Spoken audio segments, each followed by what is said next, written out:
Hello everybody, welcome to Bobonomics. I'm Bobo, and today I'll be showcasing a deck profile from the Wichita Regional this last weekend, where I got 17th place with Pure Virtual World. The top cut was top 16, and I was super close to getting top 8, and it would have been crazy if I managed to get this in the top 8, and get the prizing and everything. But yeah, I lost at table 4 in the last round, and it dropped me right at the bubble at 17th place. Was a close tournament. I think, I outperformed like how I expect to do with this type of deck. But, after getting so close, it definitely hurt. But a few people asked me about like my choices and what all was in the deck and if I did anything crazy. So, wanted to just make this so I could just send this to them after they asked. So, here is Post Mama Pure Virtual World in a Tier 0 format where a Shizu tournament is pretty much objectively the best deck. So, starting with monsters, we got 3 Lulu, 3 Gigi, 3 Lily, and 3 Lala. I maxed out with the hand names. Some people only play, like 2 Lily or 2 Lala.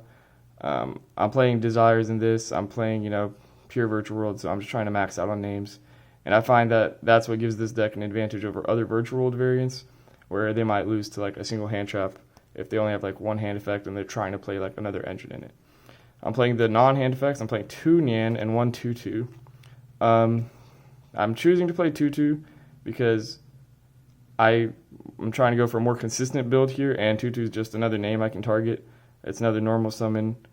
Sometimes it comes up where I need to dump, a monster in grave that would give me access to a level 6 if I have a psychic in hand, like, a Nyan or an ogre or whatever. I'm most likely going to end up cutting this, though, and I'll explain right after this, because the hand trap lineup's where it gets a little, I guess, more special. It's not too spicy, but it's not too common for this format. You'll see why. So I'm playing 3 Ash Blossom. The reason I'm going with this is because it counters my worst matchups a bit, which is Ishizu, Flunderies, and branded stuff.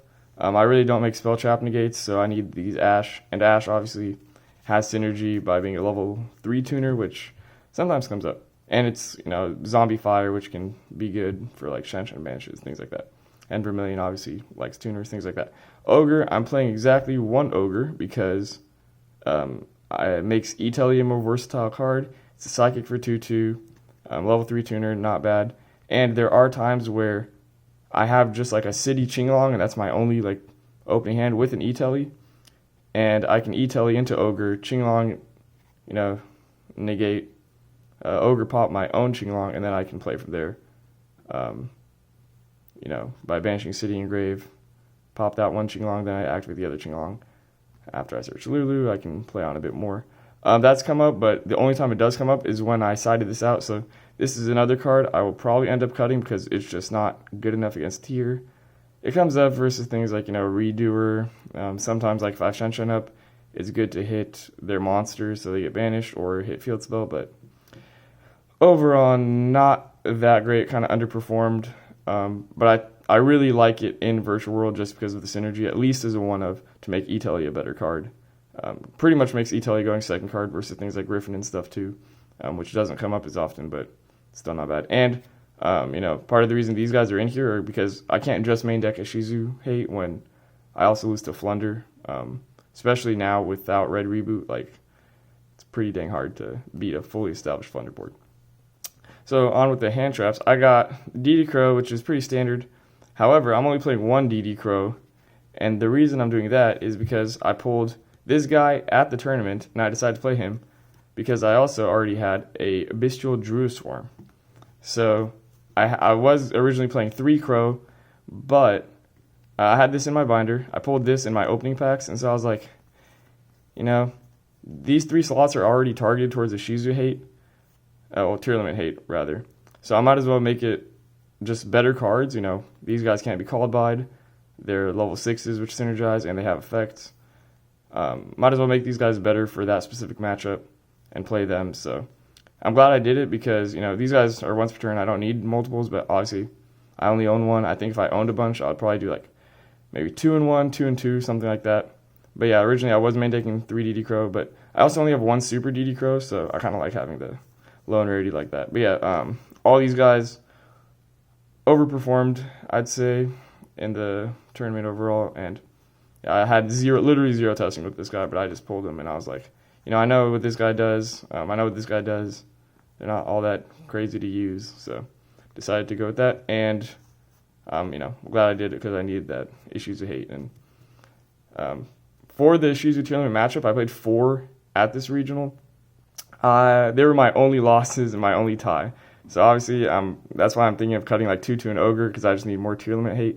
But my one win was because I drew these types of cards, and then my tie also, I pretty much was able to tie because I drew like the banishing cards. So Crow still has value because it can hit the Shizu cards, their Earths. These guys can't. So I really think, drawing multiples of these are always pretty good. This turns on my Bestials.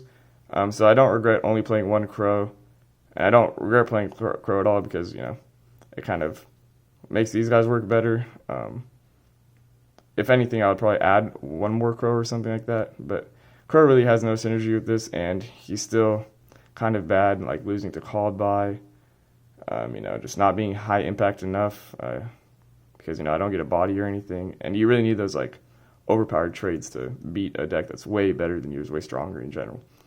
But that's all for the monsters, main deck monsters at least. Onto the spells, we got the engine cards, we got 3 Qinglong. I'm playing Desires, so I generally want to, have 3 so I don't banish all this. It's been good so far. I don't even side out a 30 usually, but I kind of will start doing that more in a tier 0 format. I'm playing 3 City, obviously best card to get something up to target. 3 E-Telly, like I said, I'm playing 3 because I'm playing the 1 Ogre, and E-Telly is also just a body. It's Nyan Nyan, so usually Nyan Nyan.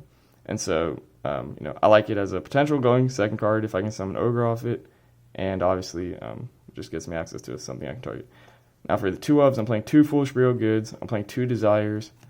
I'm just going for a more consistent build here, so that's why I play these guys. I know some people don't play the Foolish Burial Goods, but I'm not trying to brick. And in my last round of the tournament, the way I lost actually was I completely hard bricked the game 1. I won die roll. Unfortunately, hard bricked, like unplayable. I straight up, I don't think I set or act. I don't think I set anything. I just passed. I drew like 4 going second cards into Lily. I lost. He actually thought I was on a Shizu tournament, which was funny because he just never got to see what I was playing. And the whole top cut was a Shizu tournament at that point, except for like there was a Runic Mine and a Sprite still playing.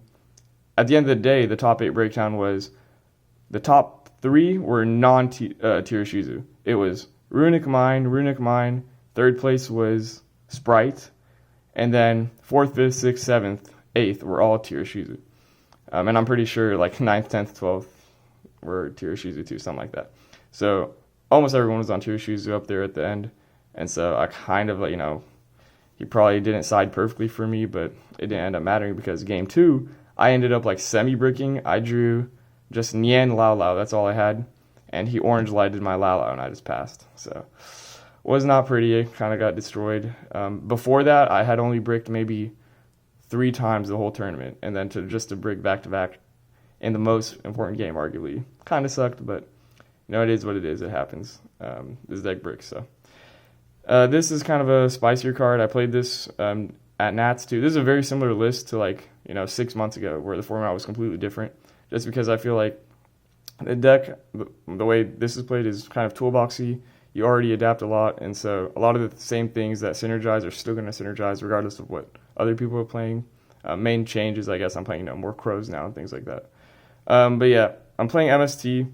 This is a one of, mainly because even though I have Chuche, I'm sure a lot of virtual players have realized this, even if you have Chuche, you can't just beat a back row deck just off Chuche. Often you'll get outgrinded.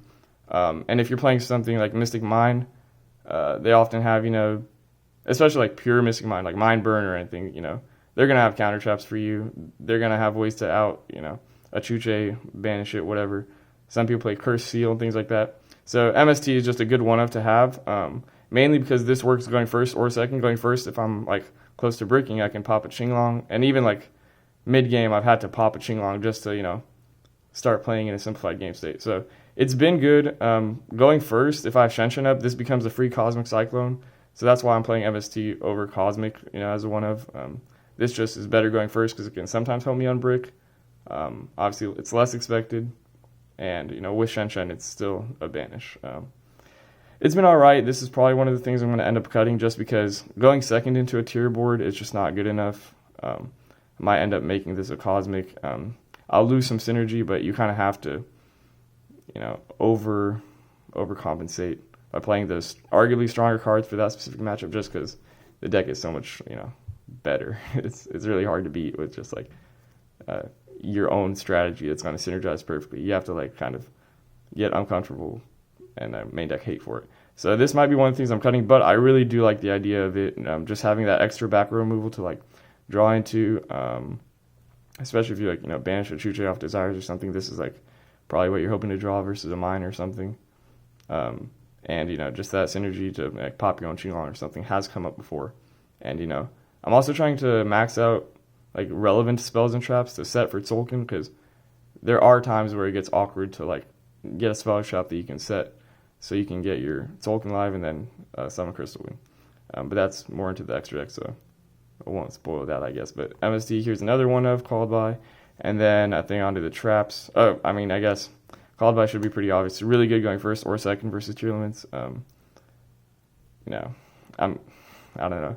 My hands are often fragile, and called by is what is going to help. I might end up cutting it, or like side decking it or something because Orange Light, Pitch, Medora dodges called by, and not a lot of people realize that. But when I'm like, I only have one hand effect that I need to resolve to, actually start playing. If they Orange Light and I called by and they shuffle back the Orange Light, like I just pretty much hand rip myself for 2. They hand rip themselves for 2 as well, but I have nothing. They're about to draw a new card and it's tier limit, so obviously they're gonna like destroy you. So this has been all right, but obviously for the Crow-esque effect, it's just too good. There's very little counterplay to called by. I wish it was at 2 or 3, but can't have everything. So for now, I don't regret main decking this, and I think it's a good going first protector / going second card. It's really my only card that serves that function. Gamma's not played much, so like Ash isn't going to like protect me from a Gamma or something like that. So I think knowing that Crow is in the format, some people are playing Ash and Bell, I think this is relevant to have. And same for, Ashizu's obviously. This is one of the few things that hits it. So, yep, called by, good one of, power card kind of. And then the traps, just the engine traps, we got the, 2 Chuche, 1 Zhuanwu. I don't think I'm ever going to change this ratio. There's been times where I've wanted to cut Zhuanwu, and there's been times I've wanted to play 2 Zhuanwu. Chuche, there's been times where I want to play 3, but I probably will never play less than 2. So, yeah, that's a solid ratio. I'd probably keep it. And then the 3 Imperms, like I said, I'm trying to max out cards that I can set for Tzolk'in. And also, Imperm just works as a 6th card because I can't play that many hand traps in this deck without it getting bricky, and so I'd rather have something live as a 6th card. That being said, it somewhat conflicts with the Bestials if you're trying to imperm something after you use a Bestial, but that's kind of the sacrifices you take, and the Bestials at this point are just 2 cards. So usually it hasn't come up yet, but it's just something I've thought of that would conflict, but it really hasn't been that bad. Here, the extra deck real quick. It's, I guess, standard for a pure virtual world list. Playing Zeus, playing Gaia, playing M7, and playing Utopia Beyond. I'm not playing Fan. I'm not playing Beatrice, and I'm not playing Wallow. Those are all cards I really wish I could play, but these guys seem to be the most mandatory for me, and so they're what I'm sticking with for now. I probably will end up playing Wallow just because having a rank 6 interruption is really valuable. I'll tell you guys what I'm probably cutting as I keep going. So, boom, the rank 3s. I'm playing 1 Breaksword, 1 Gossip Shadow. Breaksword is one of the front runners for getting cut. I don't think he came up at the tournament at all, but I really need a high attack rank 3 like pretty often. He just wasn't high attack enough the last tournament. Usually I had to like beat over an Abyss Dweller to establish a Zeus, or like a Kit Kalos or just something that had more than 2,000 attacks. So I don't know. I think he did. I definitely summoned him at least once, but I don't know. It's tough. The rank 3s are definitely important because you need Zeus sometimes in a simplified game state, but versus tier specifically, this card wasn't amazing. But yeah, I'm still pretty happy with him, so I think I'm keeping this for now. Same with Gossip Shadow, I think I'll definitely keep it, especially because there's synergy with Utopia Beyond there, where I can attach him as material sometimes. And if I have like a Droll, which is in my side deck, if I like Gossip Shadow, activate, resolve, and then chain Droll on the resolution, boom, lock my opponent out of searching, which is kind of just a gimmicky, but it comes up interaction whenever you hard open Droll and you're like, oh, Gossip Shadow might be better here. So boom, that's for the Xyz. No downward or anything. I don't play enough rank 3s, I feel like, for that to justify it when there's other cards that I really value that come up. Synchros, Charge Warrior, Juju, Coral Dragon. Those are the 6s I go into a lot. If it's post side, I'm often trying to go into these 2 to draw the cards. Juju really doesn't come up that much. It's probably the most cuttable, but it's good to have a name to target and just a target send, and card that is hard to destroy is pretty good versus rogue matchups especially. Vermilion also kind of doesn't come up that much, but he does come up, and there's combos where he pops himself, searches a Lulu that I just banished or something like that to play on. Shen, definitely one of the better cards. Not that good versus tier limits, not as good as you might think anyway, but I still end up making it most of the time because the combos just work out that way to where level 9s are easily accessible. So this is a good follow-up. It's a good end board piece. Usually they have to take care of it somehow, whether it's with an imperm or whatever. They do have to take care of it. So, yep. And then Final Sigma, this is really good against Flunderies. Helps me OTK sometimes. I don't regret playing him yet, and I don't think I'll cut him anytime soon. But he's been coming up less and less with the Shizu tier limit, obviously, because he's pretty easy to out for them. Either that field spell up to beat over, or they just, crash with a 3k body. So, and then the Tolkien package, we got the Crystal Wing and the Scarlet Red Dragon Archfiend. This guy has never come up in like any tournament ever. I've played him online because he's a good board wipe versus. He was a good board wipe at least versus tier limits like way back in the day, and then he just works for time. But I never really went into time this tournament. My one tie was when I went into time, and it was my turn, but I couldn't access this guy anyway. Just for the board wipe, it's usually not worth it. Crystal Wing, if I have access to him, is better, and people don't leave Tolkien up that much anyway. So I think this guy's the guy I'm going to end up cutting. He's definitely good because there have been times where I'm just trying to wipe the whole board, and it's worked out. It'll do like 2k damage or something if they have like, I don't know, 4 monsters. Now I'm popping one of mine, whatever it is. But yeah, he hasn't really come up to like break boards and then attack for game, except for one time, which is why I kept him. And then also, I guess my engine has no time cards, so if my opponent's slow playing me or something, obviously, I'll try and go for this. But like I said, that didn't really come up at all, and has not come up. So number 1 cutter right here. He's probably getting cut for a Wallow or something. But yeah, the Tolkien package obviously with Crystal Wing, still good. And this used to be a second Crystal Wing. I figured I'd have variety. But it I don't know, hasn't been good enough in real life. So I think it's worthy of a cut, but watch, as soon as I cut this guy, I'm going to, lose someone just because, they burn me or some bullcrap like that. But that happens, I guess. I think I'm just going to have to accept that, I'm going to lose winnable games in time. So you kind of just have to hope that you win faster, or you can just beat over whatever they have. And that's kind of the goal. Hope they change time rules, but it is what it is. You just gotta play your best, play at a reasonable pace, and scoop early. I feel like is another lesson I've learned. You just have to surrender faster with this deck. But yeah, that's kind of the in real life at least differences between playing online and in real life. But enough about that. Token doesn't really come up unless I nib him, and I do have nib here still. Playing 2 evenly matched, 2 D-barriers. 2 anti-spell, these are just the traps and a pointer. So, a pointer, actually I never drew this guy. I don't think I ever drew these guys, and I don't think I ever drew him either. Man, I'm not too sure I drew any of my traps this whole tournament.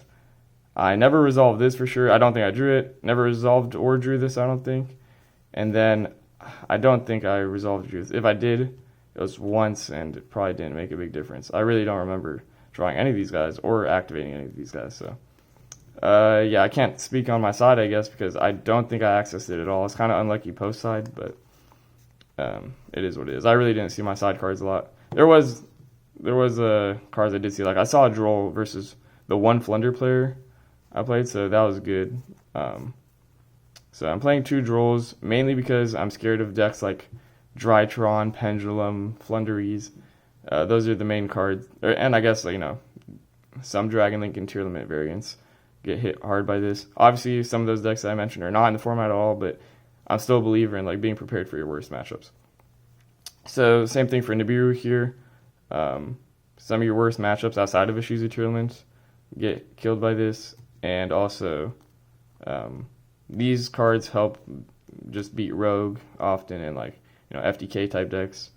Oh, Heroes is another popular deck that it's not an FTK deck or anything, but another deck that gets hurt by these. And so I like playing these just as 2 of each, just to have variety in your hand traps, because you can't really afford to draw multiples of things that can't be used in this deck. You need to make the most use as you can. And then boom, here I got the 2 other Crows. They're the ultra rares. I only have 1 super, like I said, and so kind of like having that match variety. Oh, another reason I play MST, by the way, is because I only have 1 secret rare, or I only own 1, I guess, and so I just like the way it looks.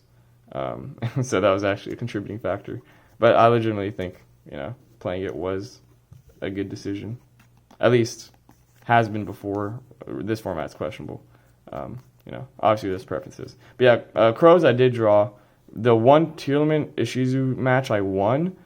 I ended on Shen Chuche. I did my little draw combo, and I think I opened 2 Crows already, maybe 1, and then I drew into 2 others after a Desires and Charge Warrior or something like that.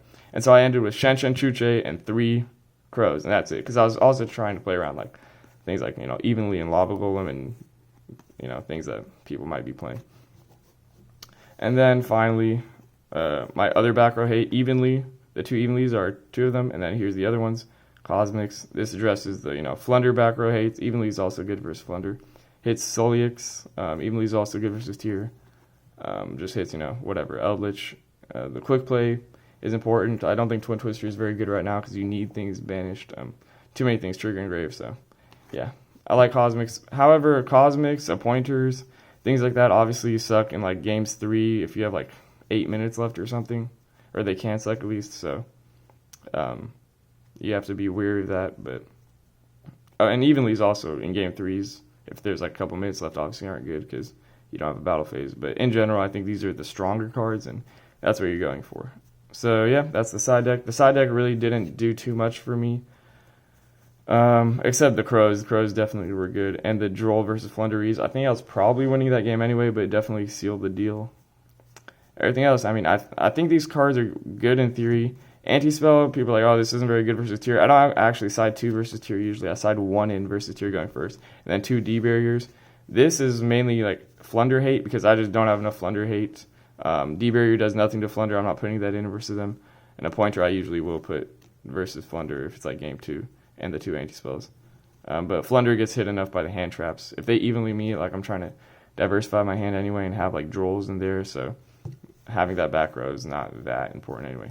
But like I said, I didn't draw my going first side cards too much. So that's the whole deck. It's definitely good. I really wish I got top 8. Also, did I say it's definitely good? Did not mean that. I like my build. I think the build is good for what Virtual World can do, but I do not think this is a good format for Virtual World. People ask me that, oh, you think this is a special time for Virtual World or something? It's not.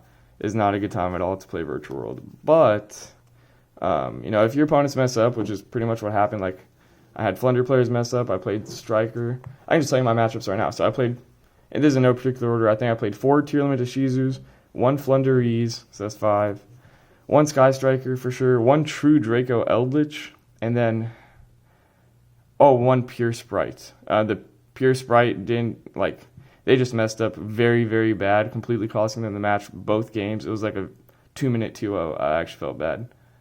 So, obviously, if your opponents mess up, you're going to benefit from that. But versus a skilled Tier Limit Ishizu player, it really comes down to luck. you pretty much have to draw way better, or they have to draw really bad. The way I beat the tier limit Shizu player, by the way, is they drew fine, I drew average, but their mills were terrible, and so I kind of lucked out with that. But obviously, the 3 other tier Shizu matches I played did not go well at all, so I'm probably just going to have to main deck more hate for them. But yeah, that's tier 0 format. I'm probably not going to be playing too much this format just because I don't like the lack of diversity. Playing so much tier limit Shizu in one tournament, it should just not really be okay. And the fact that it's so much stronger than everything, and I'm not like a shifter deck or anything, just makes it worse. But obviously, there's still skill in the game. I don't want like budget players to be discouraged. I don't want virtual world players in general to be discouraged. This deck obviously is very cheap. You can still do well, especially with some luck. I think I had probably average luck. Another notable thing is my only non-wins, so my 2 losses in my draw, were when I won the die roll, actually. So I guess this was a little better going second, probably because I'm playing a little brickier. Like normally, I'm not playing. This is 43 main deck, by the way, so normally I'm playing like 41, and I'm not playing something like, the Ogre and the MST, or like the Biscuals, for example. And so this could have less hand traps. Normally I probably would just for consistency's sake, but I guess it worked out going second. Or it just hurt worse going first, which is probably what happened, because I believe 2 of my 3 matches I lost, I drew unplayable, and then the one I tied, and the one I lost, I drew below average, like very below average, but technically still could make like a Shen up or something. But yeah, that's pretty much it. If you have any questions, feel free to comment below. Love answering, questions or just hearing recommendations and explaining my reasoning. I tried to go really in depth with this because I don't plan on playing Virtual World too much. But I know not a lot of people have been playing Virtual World this format. There's no Virtual World format or a Shizu tier format Virtual World guides or profiles or anything. So I wanted people to see what you could play and theoretically do. I still do well at locals. I've won locals with this. So don't get discouraged, if you're like, oh, the best this deck can do is 17th or something, because, it's potentially true, but at least locals and stuff, it's not going to be all a Shizu tier. And if it is, you can still, get lucky once in a while. But I'm consistently at least topping with this deck, which, I'll take for locals, getting top 3, first, second, third, fourth, whatever it is. I think, the game is still relatively skill-based, and it still comes down to if you play your cards right, if you side properly, things like that. So, yeah, I probably went overboard on the detail for this deck profile. Didn't want to drag it out or anything, but thank you guys for watching.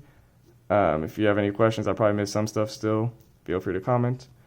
And yeah, 17th place Virtual World, the bubble at regionals.